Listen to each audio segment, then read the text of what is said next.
ఇదే శుభవార్త. మన పాపములకు వెల చెల్లించబడింది, మన దోషములకు వెల చెల్లించబడింది. ఇక మన పాపముల నిమిత్తము మనం ఏమీ చేయని నిమిత్తము లేకుండా ఆయనే సమస్తము జరిగించాడు.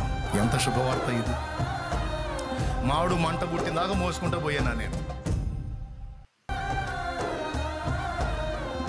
ఏమన్నా ఇరుముడిని ఎత్తున పెట్టుకోనండి, మళ్ళీ ఖాళీ నడక యాత్రలు మళ్ళీ మామూలు కాదు. ఎందుకురా ఈ కర్మ? పాపం పోవటానికి. స్తోత్రం. కాళ్ళకు చెప్పులు లేవు, ముళ్ళు లేదు, రాళ్ళు లేదు, పిచ్చికొక్క తినాడు తిరిగి.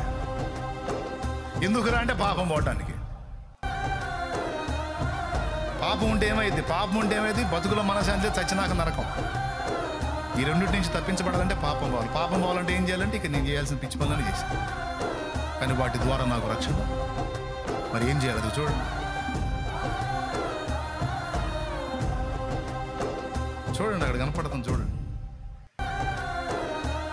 మరి స్త్రీ దేవత ఆరాధకుడిని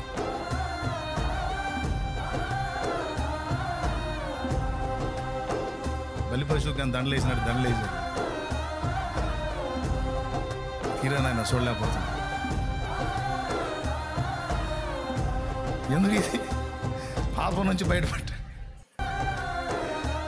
కానీ అన్ని చేసి, మరి ఇంత చేసి ఇంత మొక్కిన వాళ్ళు ఎవరైనా నా పాపాలు తీసేశారా?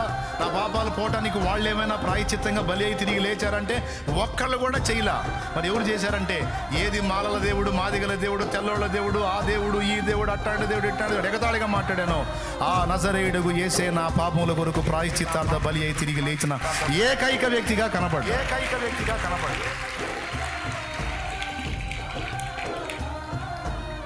అందరి దేవుడు. ఈ కులం లేదు, ఆ కులం, కులాలన్నీ అబద్ధాలు, కల్పితాలు అని తెలుసుకున్నాను. అందరికీ దేవుడు ఒక్కడే. వేదములో కనబడుతున్న అగ్ని, బైబిల్లో కనబడుతున్న దహించు అగ్ని.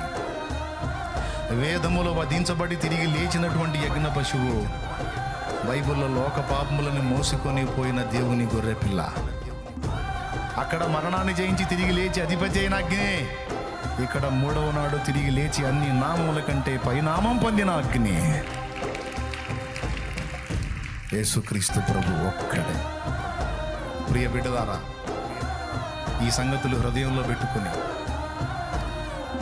యూట్యూబ్లో వినపడుతున్న ప్రతి చెత్తను గుడ్డిగా నమ్మక, సత్యాన్ని ప్రేమించు వారై సత్య సంబంధులై సత్యమందు స్థిరులుగా ఉండండి. ఎప్పుడైతే మనం సత్యంలో ఉంటామో, గుర్తుపెట్టుకోండి, ఎప్పుడైతే మనం సత్యంలో ఉంటామో, సత్యవంతుని యందు ఉంటామో, అప్పుడు సత్యము మనల్ని స్వతంత్రులనుగా చేయదు.